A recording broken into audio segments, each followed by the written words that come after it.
Family and friends, welcome to the first episode in what I call the Mechanics of Life series. Today I want to talk about the most important factor when it comes to the nuts and bolts of living, which undisputedly, in my opinion, is that of health. Without health, there can be no great quality of life. You will always be limited by your condition. Time with family, time working, time traveling, time doing the things you love now become compromised with bad health. It is my firm belief that our current society views health as an opportunity for money. Very little on actual proactive and preventative methods on how to achieve and maintain health. Information is almost always biased and designed to promote the latest diet trend or exercise alternative. Again, all to drive sales and profits off of the misfortunes of people's health problems. See, it is what you get in a free market society. Now, depending on how you look at things, it's not a good or bad thing. It is just the way things are right now. Ironically, in order to live, your health and its sustainability is exactly what is needed for progress.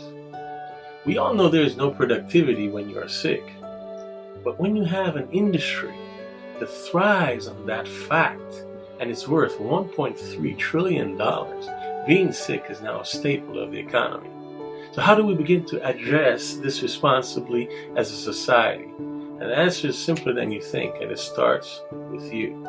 It's obvious that we cannot change society on a whole in regards to any idea, but we as individuals have the power to effect change on an individual level. Our health is not so much a matter of what we eat versus how we eat. If you do enough research, you will find an argument to support or disqualify any food or food source. Too much of anything is truly not good for you. Considering how short life already is, I think from a logical perspective that how much you eat and how you eat it are more important than what you eat. It is without a shadow of a doubt that the human body can adapt to different foods and food sources as they all become forms of proteins and sugars that our body uses to fuel cell function and regeneration. The simple fact that we have different cultures and customs in different countries stands as a living example of that fact. Our digestive systems really don't discriminate as long as these basic nutrients are able to find their way into our bloodstreams. Now, it is the overindulgence of one food over others that tip the scales and unbalances your immune system. So, you like seafood, for example, but the doctor prescribes you medication and zeroes into a certain food group that you should stay away from as a remedy for your high blood pressure. There, in a moment, seafood becomes a bad thing, when the bad thing is how much of it we eat. So what about the foods that will help you attain the health you want? How much is too much? When are the best times to consume these foods? All questions that our hunter-gatherer ancestors never had to concern themselves with.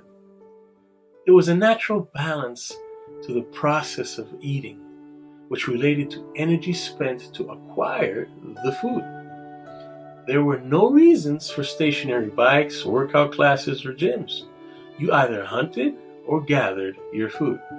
So tell me why? Why the complicated perspective now, besides the fact that we have a multi-trillion dollar industry that surrounds and creates the situation? The convenience of food is directly proportionate, for example, to your income. Like the life we strive to live, our eating habits should resemble one of balance.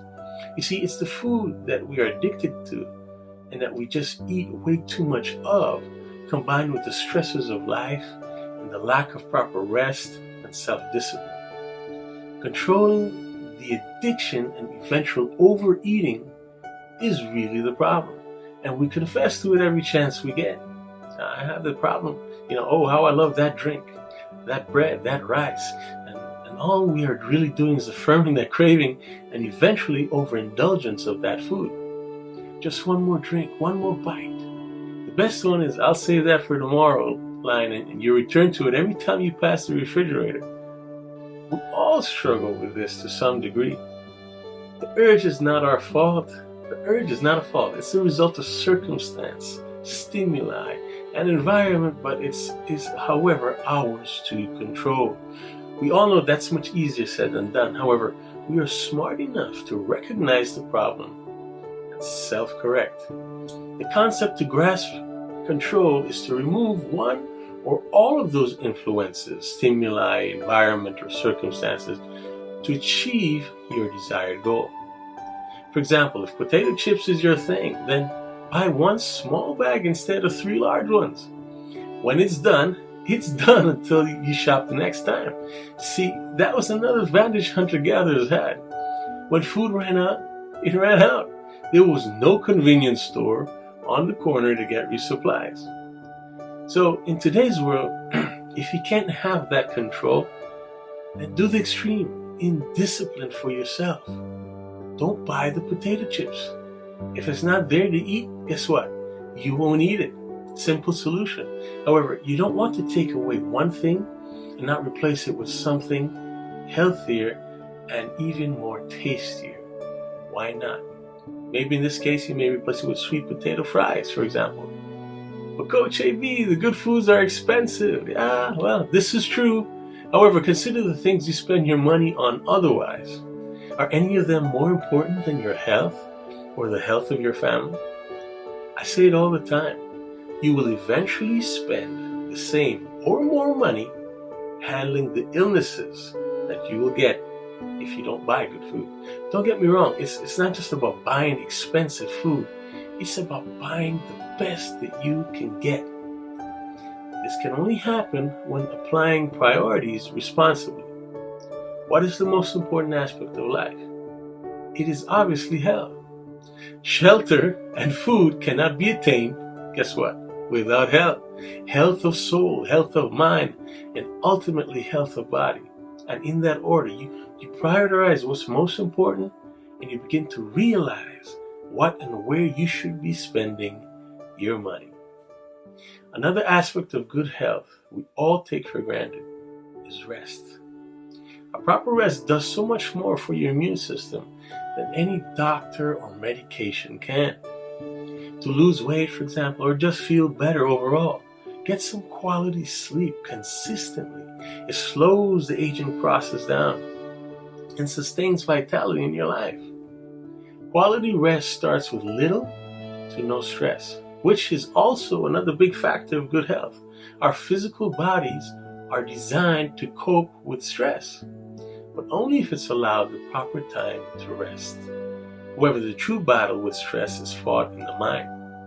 In my opinion, it really has to do with an individual's ability of letting things go. You see, the clutter that is in our minds are a reflection of what we keep around us. Bad influences, trash, bad food.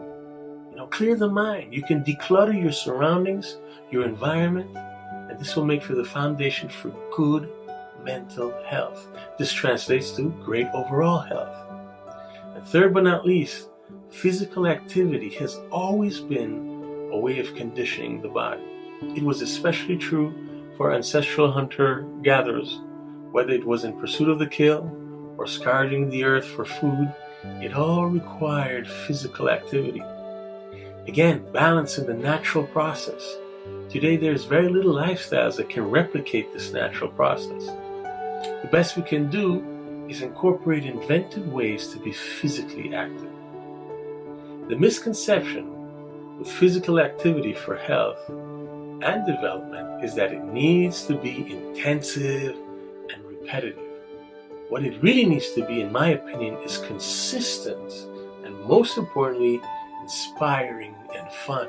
That is why I like dance as a form of fitness regimen. However, there's a plethora of things you can do. Swimming in the ocean and bike riding trails are also some of my all-time favorites. However, a simple walk or doing yard work daily would be just enough for someone that maintains a disciplined and diverse quality diet. With that said, family and friends, I pray you understand the importance of health and its relevance to everything life has to offer. Good health is truly the key to a good life because it allows you the freedom to partake in life and enjoy to the extent of your limitations. In short, the lesson in health is simple. Eat well, sleep well, and play well, all within balance and self-discipline. The goal is not to stop enjoying the foods you eat, but to find healthier alternatives. Do it better. Stay tuned to my next episode in the series The Mechanics of Life, which is going to be on the subject of time. Until then, family and friends, as always, may you have a meaningful and purposeful week. God bless.